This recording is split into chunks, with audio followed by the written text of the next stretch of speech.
Hello, R.C.W. viewers. Welcome to another episode of R.C.W. Top 10. Today, we're going to be counting down the top 10 most unexpected title victories.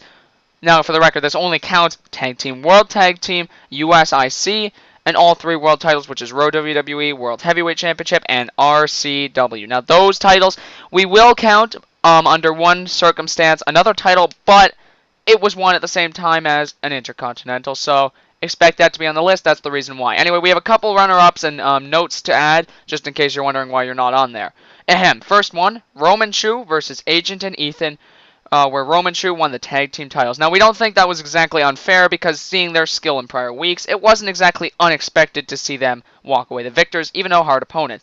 Mam defeating Agent, he was kind of handed it. I think if Mam had defeated Agent, which he very well could have, without Agent helping him, it definitely would have made this list, but Mam was given the victory, although impressive still nonetheless. Agent winning IC. Now, we didn't actually know it was someone new, so I can't exactly say it was shocking, and afterwards he proved that it really wasn't exactly a shocking happenstance. Rad and Flame 321 both winning their world titles. Not exactly shocking if you've ever seen their work prior in Raw WWE. I wouldn't say it's a shocking happenstance. Same with Eddie winning the World Heavyweight Championship. Well, at the time, given his opponent and his amount of skill over his opponent at the time, I don't think it was exactly too shocking. No offense, Ultimate Killer, but at the time, Eddie was quite a bit better. Don't know if that's changed. I haven't seen you in a while. And Racunia winning World Heavyweight after seeing her ability that night on SummerSlam 2013. I can't exactly say it was too shocking to see her defeat Triple Rock. Oh yeah, bud. Oh yeah, that's when the hard days came. Anyway, let's get on to number 10. Coming in at number 10 is a tie.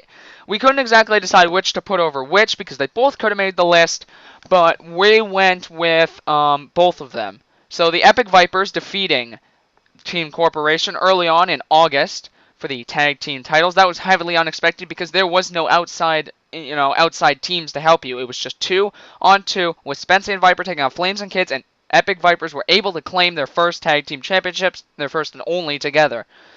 And Max and Tiresome, Tiresome in quotation marks, winning the World Tag Team Championship. Well, although we do know who Tiresome Pew at that time was, it's still shocking to see these two come over, I believe, what the 6 teams there were to claim the World Tag Team Championship over many, many, much more accomplished and skilled teams.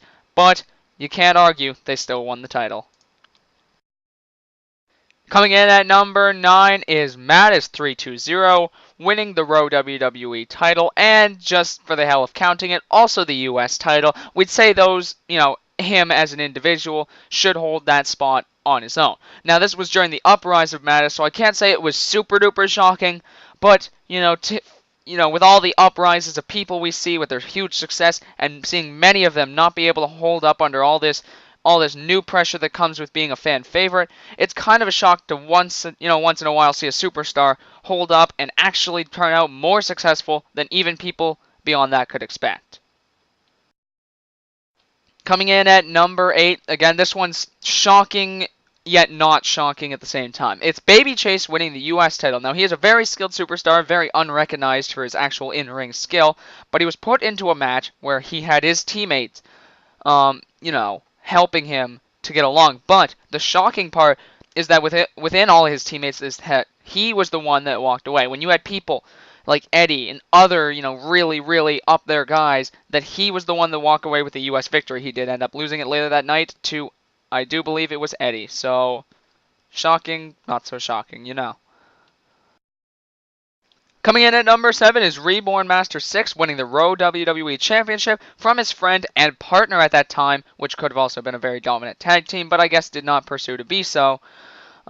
He defeated his friend, Mattis320, ending, the world title reign of Mattis320. Many people were enraged by that, but Reborn, I can't say he was exactly enraged, because he walked away with his first ever world title reign from that. Certainly impressive, and certainly, I'd say, unexpected amongst all. And then Mattis would later reclaim it, but that's not the important part. Coming in at number 6 is Beast Mode is activated, winning his first United States title victory. Now this went on to be the longest U.S. title reign in history, and one of the longest reigns in history at 63 days, which in itself is shocking, but we're only counting the win as the shocking part.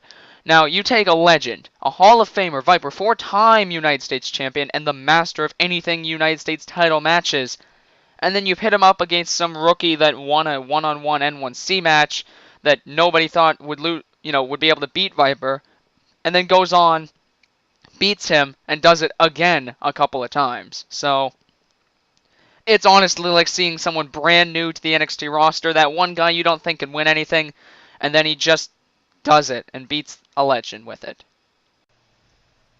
Coming in at number 5 is Triple Rock, or Pretty Boy, but known at the time as Triple Rock, winning a fatal 4-way contest to win the United States champion. Now the match itself, him winning it, shocking. The way he won it, not so shocking. It happens quite often. Anyway, it was a triple threat involving the current champion, Viper RKO 101, Mike Johnson, I do believe, Ethan JB6. You take all these big names and then you pair it up with that one guy that went 0-20 in losses. And then he walks away the victor after, I do believe, Viper and Ethan, I think it was, tied off, and he walked down from backstage and was declared the new United States champion. It was short-lived, but he was still very unexpected to claim the United States championship. Coming in at number 4 is that exception I was talking about. It is Rabid winning the Intercontinental and European Championship. Now, we're mostly counting the Intercontinental, but the European was definitely an add-on that happened in the exact same night, pretty much back-to-back scenarios. He defeated Flakuchu, who is also on this list later on, spoiler alert, but there's only like 3 spots left, so I can't exactly say it's too shocking. Anyway, and would defeat Agent for the European Championship, and would, well, he was walking into the pay-per-view with a lot of gimmick momentum, but really didn't have much to back him up, and then just turned the flick of a switch and became the ultra athlete who would win championships and defeat many names for the Intercontinental titles. And I guess I kind of spoiled this, but coming in at number 3 is Flakuchu defeating Agent. Now this was a match, one-on-one, the ultimate, the best, and for probably now till forever to be the best Intercontinental Champion in history, would be defeated off by Flakuchu by the smallest ration ever, putting him at 27-2, one of the only 2 people to ever beat him for IC out of the 29 matches that he had. Flakuchu also had the Warriors in his corner, and Warriors were already put in the honorable mention, but this is Flakuchu defeating Agent for the Intercontinental title. Coming in at number 2 is Ranger 92 winning the World Heavyweight title. Now, it's not him winning the World Heavyweight title that was per se shocking. It was his retain approximately a week later. Now, I don't think he's going to have too much of a problem with that because it was still incredibly impressive, and I think he's incredibly proud of that, and it was a hard-fought victory. He beat Eddie, the best World Heavyweight Champion currently in history, but Ranger would top him off in a very lucky, dare I say, with all due respect, and a very hard-fought victory. Ranger with the World Heavyweight Championship retention, and I guess winning the title around the Money in the Bank area was shocking. Coming in at number 1, I guess I forgot to mention this. This is sort of also an exception. It is Ethan JB6 winning the R.C.W. Championship September 5th. Very, very, very, very shocking of a situation, defeating Flames Dude 44. Him winning the World Heavyweight Championship off of Nesquik 1. Mostly shocking, but what came before it was definitely his most shocking, and I'm going to count this as an exception because, well, it happened. It led to another world title, and it technically counts as a title victory. It was him winning King of the Ring. It's another added thing, so for the record, before anyone starts complaining, oh, I won an Elimination Chamber, oh, I won the Royal Rumble, oh, I blah, blah, blah, blah, blah, all that stuff that'll probably get, complaints in the future. We're adding it on to his World Heavyweight and R.C.W. title reigns that were very shocking and added on King of the Ring. Ethan JB6, for 3 different happenstances, is number 1. Thank you, R.C.W. Universe, for checking out this episode of R.C.W. Top 10. Make sure you check out daily episodes of Monday Night Raw, Tuesday Superstars, Main Event, NXT, Friday SmackDown, Saturday Morning Slam, and Sunday afternoon Raw WWE every single day of the week. 15 minutes or more. And we upload top 10s every single weekend. And with pay-per-view weekends, we upload 2 a week, 1 on Saturday and 1 on Sunday, and if not, regularly on Sunday. We also upload pay-per-views once a month. This month's pay-per-view will be Survivor Series. Make sure to check it out. It will be extremely exciting with the 5-on-5 traditional Survivor Series matches, Ranger versus Kids, Generations versus Kids, Blacker 2 versus Mattis, and much, much more. Make sure you check that out. I'm KidsRock4, and I most certainly, like always, approve this message.